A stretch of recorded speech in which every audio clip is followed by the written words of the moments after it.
Hello, this is our Voice Stories channel. Part 1, Hook. We're moving into your lake house next week. The crystal glasses caught the light and scattered it like tiny prisms when my sister made her announcement. We're moving into your lake house next week, she said, as if she were reading off a grocery list, not claiming part of my life. They spoke so casually, as though I wasn't even sitting at the same table. Dad continued carving the roast, Mom smiled down the table at the grandkids, and I sat motionless beneath the chandelier, listening to the faint scrape of my eraser against paper. That lake house wasn't just a piece of property, it was the only version of myself they hadn't managed to shatter. But to them, it was nothing more than unoccupied space waiting for someone else to claim it. I didn't argue, didn't raise my voice. I just reached into my bag, pulled out a manila folder, and slid it onto the table between the carving knife and the crystal bowl. Renovation starts Monday, I said quietly. For once, silence wasn't compliance, it was intention. My name is Claire Donovan, and that night, I decided I was done being the family's convenience. Have you ever been guilted into giving more than you should? Tell me in the comments. I'll be reading. Part 2, The Years of Giving. For most of my life, I thought being good meant being quiet. That if I made things easier, maybe they'd love me back in return. But growing up, I learned early that fairness was something distributed selectively. Lydia got the new bike. I got the lecture about gratitude. When the college fund disappeared to pay for her wedding, Dad said, "Family sacrifices for family." What he really meant was, I sacrifice, they collect. Even after my divorce, when I used the settlement to buy the lake house, Mom called it our family's second home. Soon enough, everyone started referring to it that way, as though my last name on the deed was just decorative ink. The guilt was subtle but constant, quiet, steady, and expertly weaponized. Your sister's going through so much, Gabrielle. You're stronger. She needs help. That's how they disguise the extraction, as love wrapped in obligation. I kept telling myself I didn't mind. I had my work, my independence, my own money. But each favor I granted became another leash. Every dinner turned into a negotiation. Every act of kindness, another brick in the invisible cage I was helping them build around me. And still, I kept showing up, birthdays, graduations, dinners filled with forced laughter, pretending I wasn't dissolving piece by piece so the family could stay comfortable. Sometimes I'd catch my reflection in the polished silverware, just a distorted glimpse of someone trying too hard to belong. The daughter who was useful, but never fully accepted.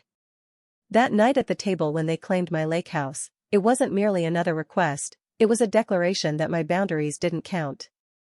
That my silence equaled permission. But they misunderstood who I had become. I wasn't the girl who used to fight for scraps of respect. I was a woman quietly drafting the blueprint for her escape. They thought guilt would keep me small. They didn't realize guilt had built the very house that was about to set me free. Part 3, Quiet Plans and New Locks. After that dinner, silence became my sharpest weapon. No yelling, no arguments, just quiet, deliberate movement. I replayed every word they'd said, each one like a line drawn in blueprints for my next step. They assumed I'd stew in shame. Instead, I studied leverage. Monday morning, I called Adrian, my contractor, a good man who owed me a favor from an old design job. Full renovation, I told him. Down to the studs. Minimum 9 months. He hesitated. Your family okay with that? That's the point, I said. By noon, the contracts were drafted. Permits filed with the city. Deadlines stamped and signed. Each signature was armor. Every legal seal became a boundary no guilt trip could dismantle. Then I met with my lawyer. I wanted everything airtight: ownership, access codes, insurance, power of attorney. She glanced up, curious. Is this about protection? It's about clarity, I replied. She didn't press. Just typed quietly and slid a stack of documents across the desk. The soft click of her pen sounded louder than thunder. When I left her office, the afternoon light spilled over the folders in my arms like gold. Proof of self-preservation written in ink. That night, I boxed up every photo album, every relic of their control. Family vacations, birthdays, graduations where I smiled like belonging hadn't come at a cost. I kept one photo, me by the Lakehouse window, half smiling beneath the dust-filtered light. Proof that peace had always been there, just waiting for me to claim it. Adrian texted later that night, locks installed. Cameras online. System tested. His message felt like oxygen. I exhaled years of tension I hadn't realized I'd been holding. For the first time in years, I slept without checking the doors twice, without rehearsing excuses in my head. The days that followed became a rhythm of preparation, morning coffee and invoices, quiet nights filled with a rare satisfaction that everything was finally aligning. I told no one. Not at work. Not online. Certainly not my family. Let them think I was still the daughter they could overrule, the sister who'd eventually cave. Sometimes silence isn't surrender. It's strategy breathing. By week's end, the Lakehouse had transformed from sanctuary to fortress, motion sensors, reinforced locks, cameras aimed down the long gravel drive where I knew a moving truck would someday appear. Standing by my apartment window, watching Portland fog melt into sunlight, I finally understood what control really felt like. Not loud, not cruel, just calm and irreversible.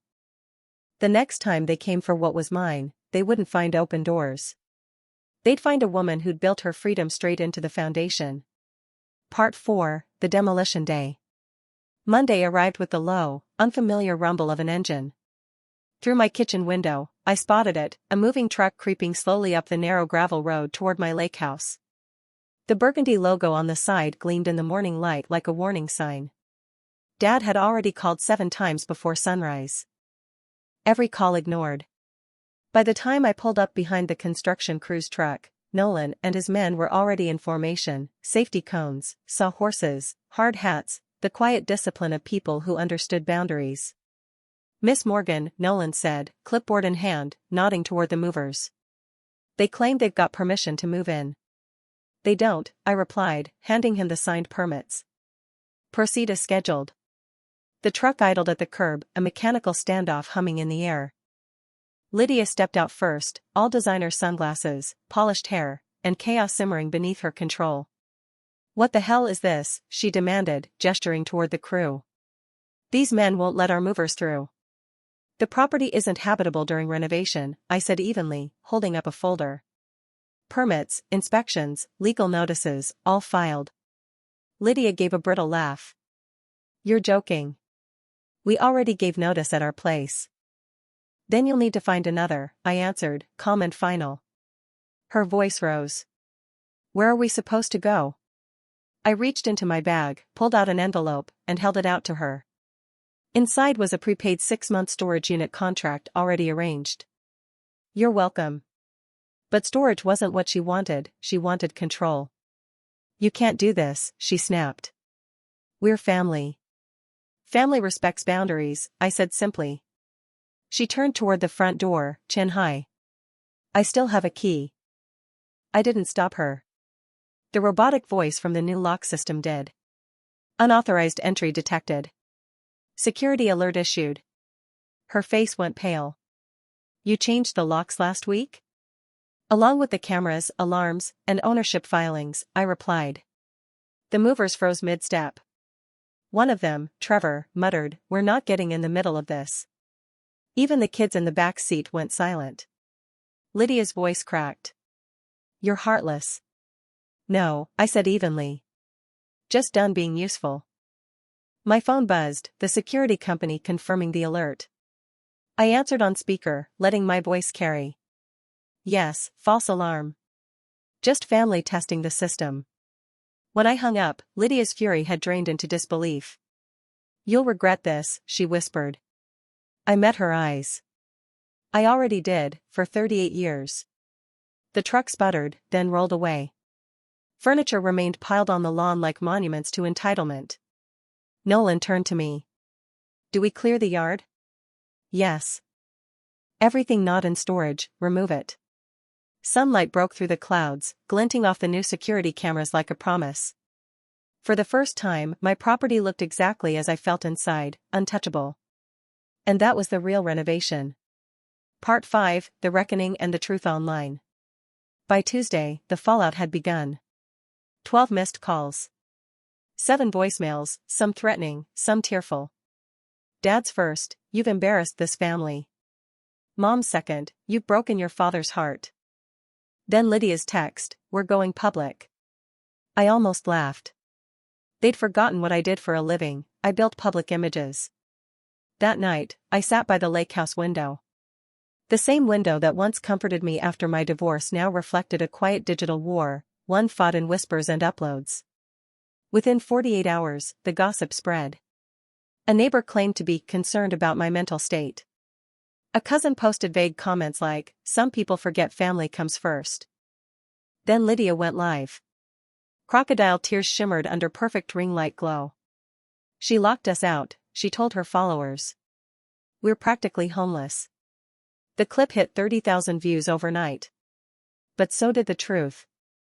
Nolan, ever methodical, had documented everything: permits, notices, timestamps, and footage of the moving truck trespassing. My lawyer uploaded the evidence to a shared drive and forwarded the link to local media once Lydia's video began trending. By morning, the story flipped. Headlines read, "Homeowner defends property from entitled relatives."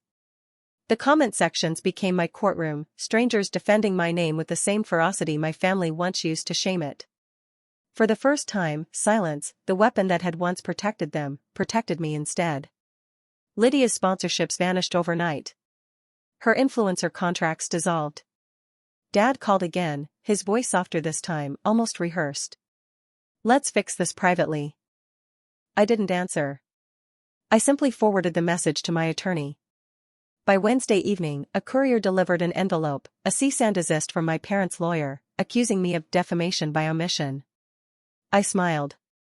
Their entire reality had always relied on omission. Now it was my greatest ally. No statements. No interviews. Just quiet proof, contracts, receipts, timestamps, shared through official channels. No emotion. No revenge. Just record keeping. By Friday, the noise had faded.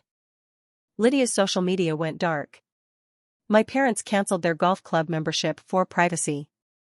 Reporters reached out for interviews about boundaries and inheritance wars. I declined them all. Let them wonder. Let peace be the headline. That night, I sat on my balcony with a glass of wine, watching the construction lights ripple across the lake. The house was still gutted, exposed beams and raw wires, but it already felt whole. Each hammer strike echoed like a heartbeat. For years, I mistook quiet for weakness. Now I knew silence could roar. They had tried to destroy my peace. Instead, they proved why I needed it. Part 6, The Rebuild and Real Peace. Sunlight poured through unfinished windows, spreading across sawdust like liquid gold. 3 months had passed since that Sunday dinner, and the Lakehouse no longer echoed with ghosts. New beams stretched high, clean, unapologetic. Fresh drywall carried no memories, only plans. Deliberate. Mine. Nolan whistled as his crew packed up. "She's really coming together, Miss Morgan." "She is," I said, meaning far more than the house. That evening, I walked the length of the lake. The water was still, mirroring the clouds above. Each ripple reminded me that peace expands, not loudly, not quickly, but steadily. Mom called last week. She didn't ask about the house. She asked how I was. The truce felt strange, but maybe not everything broken needs fixing. Lydia hasn't spoken since. Her silence once felt like victory. Now, it just feels like space, and I've learned to let space stay sacred. I hosted my first dinner last night. No crystal glasses. No folded linen like obligations. Just laughter, simple food, and people who see me. The new dining table faces the lake. When the breeze drifts through the open windows, the light scatters across the wood, the same way it did that night I walked away. But this time, it doesn't sting. It shines. Sometimes peace isn't something you find. It's something you build, nail by nail, boundary by boundary, until the walls finally feel like home. I used to think love meant saying yes.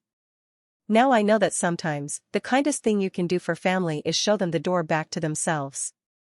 And when they finally knock again, you'll already know whether to open it or not. Before I go, if this story touched your heart, give it a like and share it with someone who needs to hear it. Don't forget to subscribe for more true stories of family and self-worth. Because sometimes, remembering your strength is the story. Goodbye.